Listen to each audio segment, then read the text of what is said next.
Hello, Keith Rucker here at VintageMachinery.org. Guys, today we have a special edition, a rare midweek version of our show coming out here for you, where I'm actually going to be turning the reins over to a friend of mine that I met several years ago, Ron Grundy, who is a retired person that worked for Kearney Trecker, the guys who made this milling machine right here in my 3H horizontal milling machine. I've got several machines in my shop made by K&T that I really like. I'm a big fan of their machinery, and Ron actually spent his career working for K&T. Started out in the early 1960s, basically building new machines on the floor. Over his career, he worked in the machine rebuilding department where they brought machines in and rebuilt them in-house. He also worked in the parts department there for many years, ran that department, I believe, if I remember correctly. But in his retirement, and he has been retired for many years, he actually picked up a little K&T 1H horizontal milling machine. So basically the smaller baby brother to this one, several sizes smaller. But he picked up one and he has been doing a full-blown restoration, re-scraping everything in and just kind of bringing it up and getting it restored. And it's just something he's doing in his retirement that and he's hoping to actually put this machine into a museum at some point in time. So he has been shooting a few videos along the way. You guys that have been around for a while have probably seen some other videos that he has done where he's talked about this machine and talking about the process and that he's gone through. And he actually sent this video down to me. I think his nephew came in and helped him record it. And we're going to share it with you guys. We've already shared a couple of other videos kind of in this series related to this.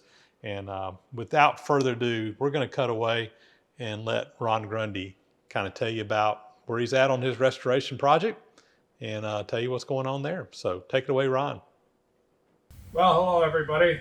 I'm here this morning with my nephew Jim, who is president and owner of Exact Automation. Now, the machine we're working on today isn't exactly an automated piece of equipment, but it's an old-time machine, and you guys are all into this kind of stuff. So I just wanted to talk about it, what we've been doing to it. And the last time you saw me, I believe I was scraping on the top of the knee, okay? So since then, I've had the whole machine disassembled. I've scraped the column.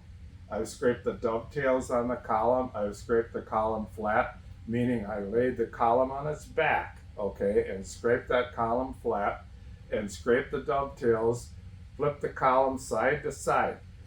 Most of the time, you fellas aren't going to go that far. I mean, this is a project that even for me, and most of you know that I worked at Kearney Trecker for 30 years, a lot of years in the rebuild division. I mean, we would do this stuff in our sleep, you know, it was a daily job that we could do. We had all the equipment, we had everything there. Well, now in a home shop or a hobby shop, pretty difficult to take on a project like that. And I would caution you guys to even start on something like that because it'd be a really long-winded. Some of you guys might do it, but you know, so what you see here, I've got the column scraped, I've got the knee back on it. I've checked the knee with a square.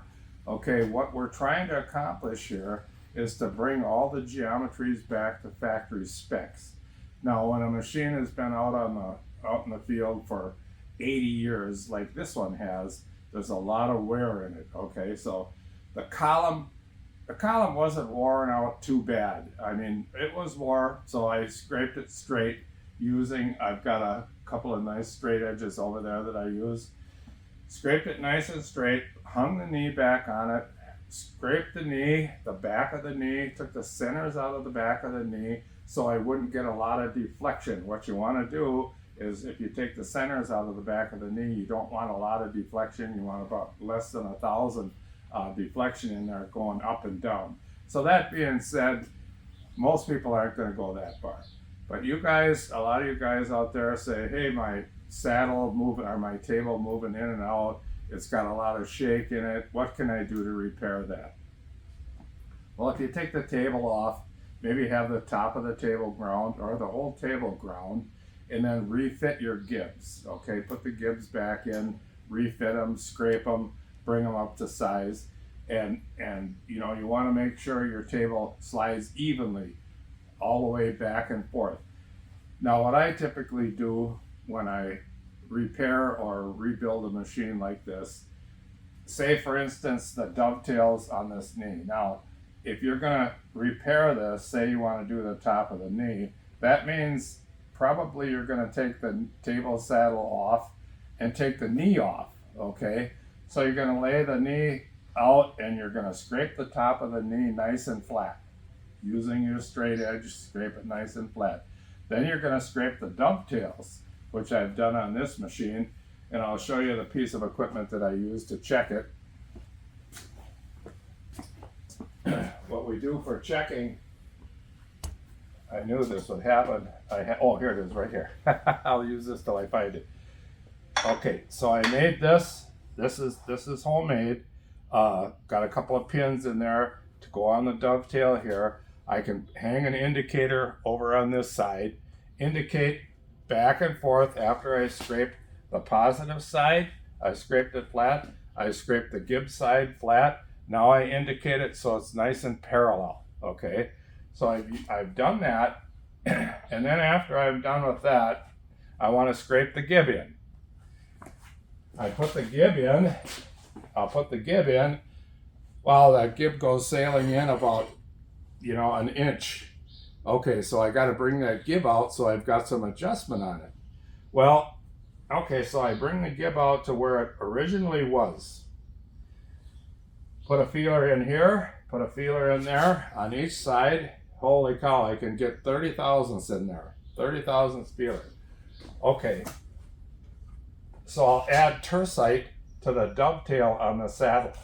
Okay, I add tercite to the dovetail on the saddle, pop my gib back in there. What do you know, I've got plenty of adjustment. I scrape the center out of the tercite here, make sure that I've got the oil, so I've got oil in it, and then I can slide her back and forth, and I'll just demonstrate here. Now the saddle is all the way back, and here's what I want to accomplish. I want it nice and smooth all the way out. No shake, no rattle and roll there. Push it all the way back in. It doesn't bind front or back. That's what I'm looking for. No binding front or back. Okay, so it's fairly easy to do that. And if you wanted to just, take the saddle and table off and scrape the top of the knee, flake it by hand a little bit, and put the tercite on the gib, that's fair too, to get a lot of the shake out of it so it slides back and forth evenly, okay? So that's what I've done so far. Now, you'll see I've got a test bar in here. Typically, when we overhauled one of these machines, we bring all of the geometries back to spec. So most of you guys aren't going to have a 40 taper test bar or a 50 taper test bar, but what you want to do is, if you're indicating, if you do get a hold of a test bar, you indicate over the top of the bar, in about 10 or 12 inches. Make sure that your knee, table, and saddle is about 1,000 high, because gravity over the years brings it down. You'll be cutting 0, 0, so what you want to do is make sure it's about 1,000 high. Check the side of the bar, travel in when you put it all together, travel in the side of the bar, and lay a square on there so you can check the tram, okay? So everything should be on a machine like this, the age, all that kind of stuff. I'd say if you get everything under 1,000, 1,000, 12 tenths, you're in really good shape if the machine checks out that, that close. So now what I'm gonna do, the next time you see me, I'll probably have all the units. I've got the units sitting over there. I'm gonna go through all of the units, put it back together, and get everything running and do my final geometry checks. I won't do my final geometry checks with a machine sitting on a wooden skid. I'll set it up the way it's supposed to be, level it up a little bit, and then I'll check for my final geometries. A lot of you guys, that are, repairing or rebuilding, rebuilding these machines are never going to go as far as I did. But there's a lot of things that you can help yourself with. Like I said, with a gib, putting that tercite on, taking some of the, the shake You know, when you move your table and saddle in and out, you don't want it rocking back and forth. You know, you want it to slide nice and even. You want the knee and everything to crank up nice. So you got your knee gibs scraped in pretty decent.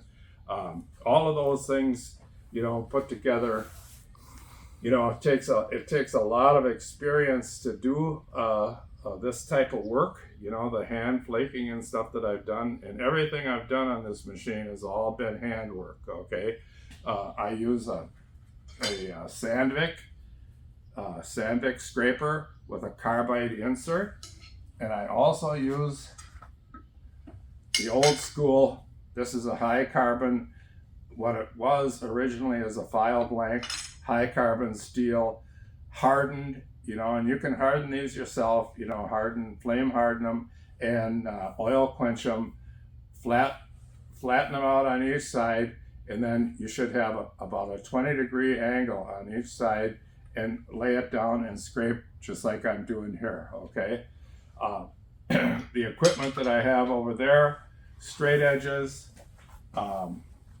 I've got, you want to swing over there and take a look. Take a look at the units down here.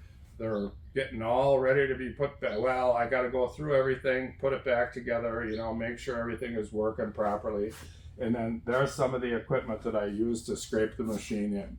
So all of that being said, if you guys got questions, I get a lot of calls. I'd rather have text messages because my hearing is kind of going. And I'll be 82. So if I get this thing finished, if I don't, you guys can come and get the stuff at the estate sale.